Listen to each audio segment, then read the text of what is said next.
Hi! Welcome to my channel. So, yan, ito pala yung galing dito sa Israel. So, diba, yan ay di kuryente na ihawan. So, dumating na siya sa bahay kasama yan sa pinabox ko. So, ito yung bigay nung friend ni Ima. Yung ginagamit sa, tawag lang? Sa undox. Restaurant? Yung sa undox eh. Yan yan, kasama yun yan, kompleto yan. Kano kaya ito pag binenta? Ibenta sa labas?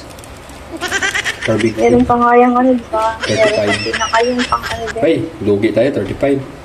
Wait, what? Ano ba to? Sa kon nga eh. Sa undox nga, kon yun eh. Magkano na agad yun? 45 ba tayo? Eh, hindi. Lagyan natin taba. Para tayo ay tumaba. Lagyan natin ng taba. May pangalan sila. May pangalan silang ano. Ano?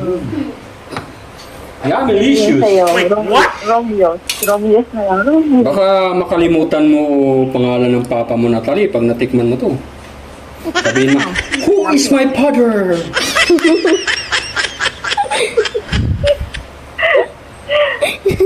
My father. My father is...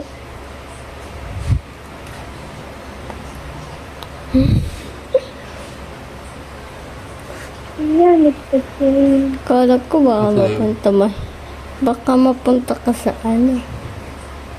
Tapos bumili papa mo ng ganito mas. Parang, dala. Okay na.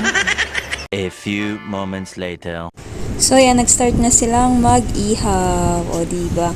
Ang kagandahan dito is hindi siya mausok. Pwedeng ilabas dito sa labasan. Hindi siya mausok. Hindi magre-reklamo yung kapitbahay. O, diba? Craving satisfy yung mga junakas ko dyan. So, yan, nag-try lang sila ng 3 stick.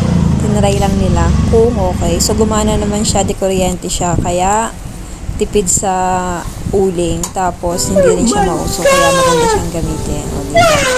So, itong ihawan na to is dapat itatapon na yan. Pero bago pa daw yan, sabi sa akin nung kaibigan nitong asawa ng alaga ko. Sakto naman, tinanong niya ako kung gusto ko. Sabi ko, akin na, ipapadala ko na lang sa Pilipinas. So, diba? Ang ganda niya, magkano rin yan. Saka naka-stand siya talaga, nakatayo siya.